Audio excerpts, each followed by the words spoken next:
शूर्पणखा कैसे बन गई श्री कृष्ण की पत्नी, जानिए रहस्य। दंडकारण्य की स्वामिनी शूर्पणखा ने भगवान श्री राम के महत्वपूर्ण कार्य निशिहीन करय मई भुज उठाए प्राण कीन विनाशाय च दुष्कृताम होने निर्मलता से संहार करने की होने से वह घृणा की दृष्टि से देखी जाती है। करोड़ों जन्मों तक तपस्या करने के बाद भी ऋषि मुनियों को भगवत दर्शन लाभ नहीं हो पाते, परंतु इसने उनके दर्शन के साथ साथ बातें भी की तथा श्री राम ने उसकी लक्ष्मण जी से भी बात करवाकर भक्ति स्वरूपा अद्भुत शक्ति जगत जननी सीता माता के दर्शन भी करवा दिए। एक जिज्ञासा बनी रहती है कि आखिर शूर्पणखा ने ऐसा कौन सा पुण्य किया होगा जिससे उसे ये सौभाग्य मिला। मनीषी व ज्ञानी जन हमेशा इसका चिंतन करते हैं। आइए शूर्पणखा के पूर्व जन्म का वृत्तांत जानें। पूर्व जन्म में शूर्पणखा इंद्रलोक की नयनतारा नामक अप्सरा थी। उर्वशी, रंभा, मेनका, पंजक, स्थला आदि प्रमुख अप्सराओं में इसकी गिनती थी।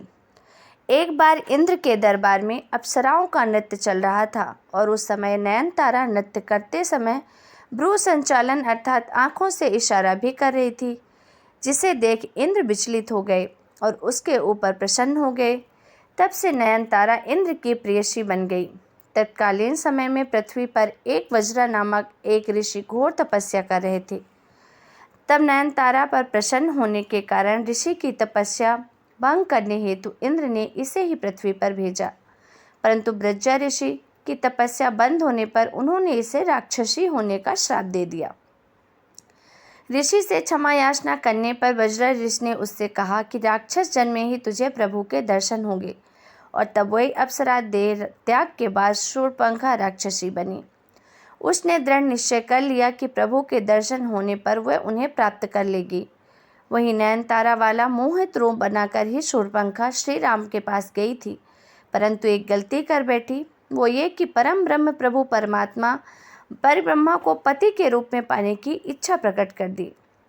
तुम सम पुरुष नमो नारी, ये संजोग विधि रचा विचारी, मम अनुरूप पुरुष जग माही, देख खोजी लोकत हारी नाही, ताते अब लगी रह कुवारी, मनुमाना कप्पो तुम्हारी। परम ब्रह्म को प्राप्त करने की एक प्रक्रिया होती है, भक्ति या वैराग्य। शूर्पणखा भक्ति रूपा सीता माता और वैराग्य रूपी श्री लक्ष्मण जी के पास ना जाकर सीधे ब्रह्म जी के पास चली गई। यह उसकी सबसे बड़ी गलती है। श्री राम की पत्नी बनकर भक्ति वो अलग कर देना चाहती थी। इसके अलावा अगर वह वैराग्य का आश्रय लेती तो भी प्रभु को प्राप्त नहीं कर सकती थी, परंतु वैराग्य को भी नकार कर अर्थात वैराग्य रूपी श्री लक्ष्मण जी के पास न जाकर वह अहंकार में आकर सीधे प्रभु के पास गई। उसमें अहंकार आ गया। वह कहती है, संपूर्ण संसार में मेरे समान कोई नारी नहीं। इसका अर्थ यह हुआ कि समस्त संसार में आपकी पत्नी बनने लायक समान कोई नारी नहीं है। पहनकारी को प्रभु मिलन संभव ही नहीं हो सकता। फिर भी उचित प्रक्रिया का ज्ञान कराने के लिए उसे वैराग्य रूपी लक्ष्मण के पास भेजा गया, ताकि उसे प्रभु मिलन की सही प्रक्रिया ज्ञात हो सके। शूर्पणखा जैसी गलतियां कई बार हम लोग भी करते हैं। जैसे प्रभु के मंदिर में जाने पर हम जहां अगरबत्ती का खाली पैकेट, नारियल की पॉलीथीन, माचिस की तीली, दूध चढ़ाकर दूध का खाली पाउच मंदिर परिसर में डालकर चाहे जहां फेंक देते हैं। चैनल गेट में ही अगरबत्ती लगा देते हैं। नियत स्थान को छोड़कर पेरी पर दीपक लगा देते हैं, या भगवान के पैर के पास या शिव जी की जलाधारी के ऊपर ही दीपक रख देते हैं। इस प्रकार के 32 भागवत अपराध होते हैं। मंदिरों में जाकर इन 32 अपराधों में से एक भी अपराध यदि कोई करता है तो उस पर भगवान की कृपा तो नहीं होती, अपितु वह ईश्वर का कोप भजन अवश्य माना जाता है। वैरागी लक्ष्मण ने सोचा कि राक्षसी को वैराग्य तो आ नहीं सकता, अतः उसे पुनः प्रभु के पास भेज दिया। तब प्रभु ने कहा कि मैं तो भक्ति के वश में हूँ। तब शूर्पणखा भक्ति रूपी सीता माता के पास गई, परंतु वहाँ भी एक भागवत अपराध कर बैठी। सोचा प्रभु इस भक्ति के वश में है, अतः मैं इस भक्ति को ही खा जाऊँ, इस भक्ति स्वरूप सीता को ही नष्ट कर दूँ। जबकि नियम ये है कि श्रद्धा भक्ति बढ़ाओ संतन की सेवा, अतः लक्ष्मण जी ने क्रोध में आकर उसके नाक कान काटकर भंग कर दिया। तब शूर्पणखा के ज्ञान चक्षु खुल गए और प्रभु के कार्य को पूरा कराने बिना यशा दुष्कृत्य के लिए उनकी सहायिका बनकर प्रभु के हाथ से खरवदूषण, रावण, कुंभकर्ण में मेघनाद आदि निशाचर को मरवा दिया और प्रभु प्राप्ति की उचित प्रक्रिया अपनाने के लिए पुष्कर जी में चली गई और जल में खड़ी होकर भगवान शिव का ध्यान करने लगी। शूर्पणखा श्री कृष्ण की पत्नी कैसे बनी? 10,000 वर्ष बाद भगवान शिव ने शूर्पणखा को दर्शन दिए और वर प्रदान किया कि 28वें द्वापर युग में जब श्री राम कृष्णावतार लेंगे तब कुब्जा के रूप में तुम्हें श्री कृष्ण के पति प्राप्त होगी। तब श्री कृष्ण तुम्हारी कुबड़ी ठीक करके वहीं नयनतारा अप्सरा का मनमोहक रूप प्रदान करेंगे। पौराणिक कथा कृष्ण का नाम इतना ही मनमोहक है कि इसके जुआ पर आते ही इंसान अपने समस्त प्रकार के दुख दर्द भूलकर इनकी लुभावनी सूरत में खो जाता है।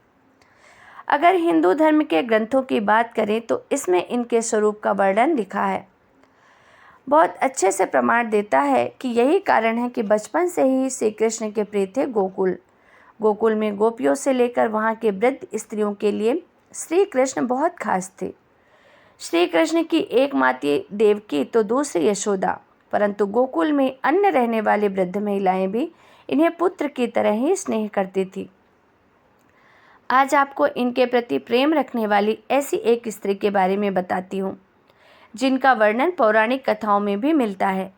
दरअसल हम बात कर रहे हैं कंस नगरी मथुरा में रहने वाली कुब्जा नामक स्त्री, जो कि कंस की दासी थी। वो नित्य कंस के लिए चंदन, तिलक तथा फूल इत्यादि का संग्रह करती थी। अपने प्रति कुब्जा की इस असीम प्यार व श्रद्धा को देखकर कंस भी अति प्रसन्न था। कहा जाता है कि कुब्जा को बहुत कम लोग जानते थे। इनके कुबड़े होने के कारण ही इन्हें कुब्जा का नाम दिया गया। पौराणिक कथाओं के अनुसार कंस के वध के दौरान श्री कृष्ण की कुब्जा से मुलाकात हुई थी, जिसके बाद उनके यानी कुब्जा के साथ उनकी प्रेम क्रियाएं शुरू हुई।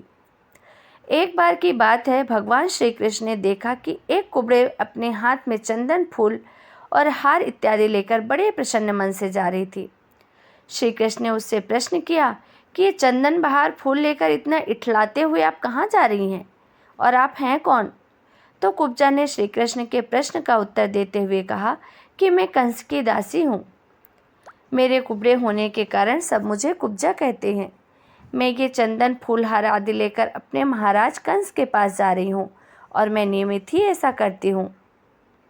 उन्हें यह सारी सामग्री प्रदान करती हूँ जिससे वो अपना श्रृंगार करते हैं। यह सुनकर श्री कृष्ण ने कुब्जा से आग्रह किया कि आप ये चंदन मुझे लगा दीजिए और ये फूल हार मुझे चढ़ा दीजिए, जिसके लिए कुब्जा ने साफ इनकार कर दिया और कहा कि नहीं, ये तो केवल मेरे महाराज कंस के लिए है, मैं इन्हें किसी और को अर्पित नहीं कर सकती हूँ। कथाओं में किए वर्णन के अनुसार जो लोग आसपास खड़े होकर ये संवाद देख व सुन रहे थे, वो सब मन ही मन सोच रहे थे कि ये कुब्जा कितनी जाहिल गवार है। साक्षात भगवान उसके सामने खड़े हैं और वह उनके आग्रह को ठुकरा रही है। वहाँ मौजूद सभी लोग कुब्जा के बारे में सोच रहे थे कि वो इतना भाग्यशाली अवसर अपने हाथ से गंवा रही है। कम लोगों के जीवन में ही ऐसा सुखद अवसर आता है और वो है कि श्री कृष्ण को छोड़कर फूल माला वो चंदन पापी कंस को चढ़ाने जा रही है। लेकिन अब उसमें कुब्जा का भी क्या दोष था? वह तो वही कर रही थी जो उसके मन में छुपी वृत्ति उससे करा रही थी। परंतु अब श्री कृष्ण भी ठहरे हटी लगे बार बार उनसे आग्रह करने। अतः वो कुब्जा को मनाने में कामयाब हो गए और कुब्जा उनका श्रृंगार करने के लिए भी तैयार हो गई। किंतु वह कुबड़े पर तिलक नहीं लगा पा रही थी। कुब्जा की इस व्यथा को देख श्री कृष्ण ने उसके पैरों में दोनों पंजों को अपने पैरों से दबाकर हाथ ऊपर उठाकर ठुड्डी को ऊपर उठाया तो कुब्जा का कुबड़े पर तिलक लगाने में सफल हुई। कुब्जा के बहुत आमंत्रित करने पर श्री कृष्ण ने उसके घर जाने का वचन देकर उसे विदा किया। कहा जाता है कालांतर में कृष्ण ने उद्धव के साथ कुब्जा का आतिथ्य स्वीकार किया। इतना ही नहीं, श्री कृष्ण ने कुब्जा के साथ प्रेम क्रियाएं भी की। कुब्जा ने श्री कृष्ण से ये वर भी मांगा कि वो चिरकाल तक उसके साथ वैसी ही प्रेम क्रियाएं करते रहें।